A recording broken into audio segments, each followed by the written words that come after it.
What's up guys, Evan here from Odyssey Strength and Conditioning. I've got a video here for you today on some basic contralateral pattern exercises to help improve coordination, either for yourself or for your clients.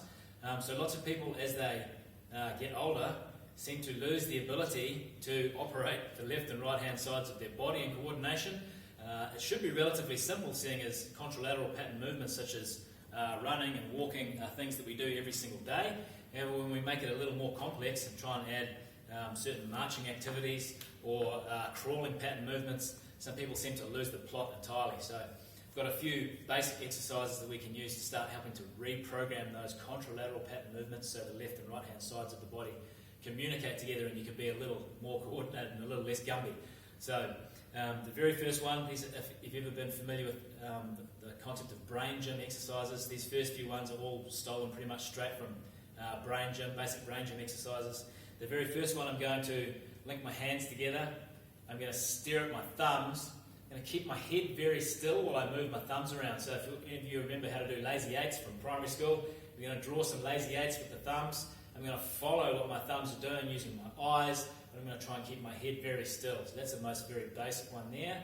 From there we can go into a super basic marching pattern movement where we're going to go right hand, left leg, left hand, right leg.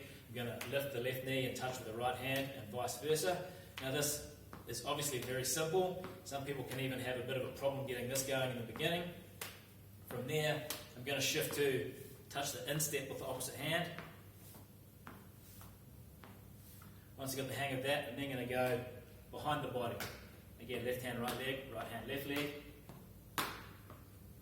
If the person can get the hang of all of those, I'm going to add another wrinkle to that, which is to then go opposite hand, opposite shoulder, opposite hand, opposite leg, which will look like this. Looks very simple, but just give it a go and see if you can get the hang of all of these movements exactly the same. We go to the instep with the same thing, and again then behind the body and opposite shoulder. If we can do all of those movements relatively straightforward, we can then move to some ground-based progression. So crawling is where people tend to start mucking up, even if they have those things in place. That I would like to be able to control the position of my torso while stabilising my body through the hips and shoulders. From the most basic progression, I'm just going to start on my hands and knees the way a baby would and simply lift left leg and right hand off the ground and vice versa.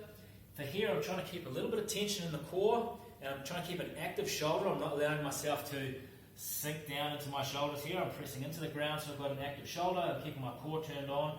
All I'm doing is just trying to coordinate left hand and right leg together and vice versa. Once the person gets good at that, just ask them to come an inch off the ground with the knees. Now obviously, because I've lengthened the lever, I've increased the amount of tension that I have to be able to produce in my core in order to be able to hold nice and still. And here you'll see people doing all sorts of funny things and trying to lift the same leg and hand off the ground and all sorts of things at the same time. So you might have to progress them slowly up until that part. Once they can do that, you can move to crawling in different directions.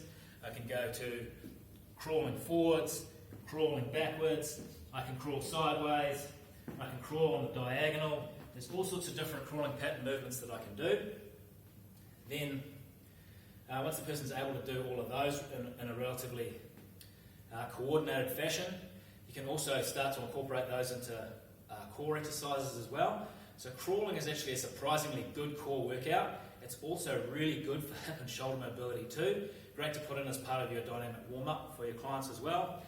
You're probably familiar with also dead bug exercises where I'm going to lie on my back, and again I'm attempting to coordinate the right leg and the left arm and the left arm and the right leg. Relatively straightforward, just want to make sure that the back's able to stay nice and flat to the floor without shifting around. Same thing for the bird dog exercise in the other direction. Here again, similar to the setup for the crawl, I'm going to have an active shoulder, I've got the core turned on, and from here I'm simply going to extend left hand, right leg, and vice versa. What you're going to find with this is that people always want to chase range of motion. It ends up looking like this, where a lot of the movement is coming through the spine. So the cue for that is to get them to turn the core on nice and tight and then reduce the range of motion right down to the point where you can see the spine stays completely still, and then allow them to gradually experiment with increasing the range of motion over time. So there's some super basic ideas for contralateral or cross-body pattern movements to help with coordination.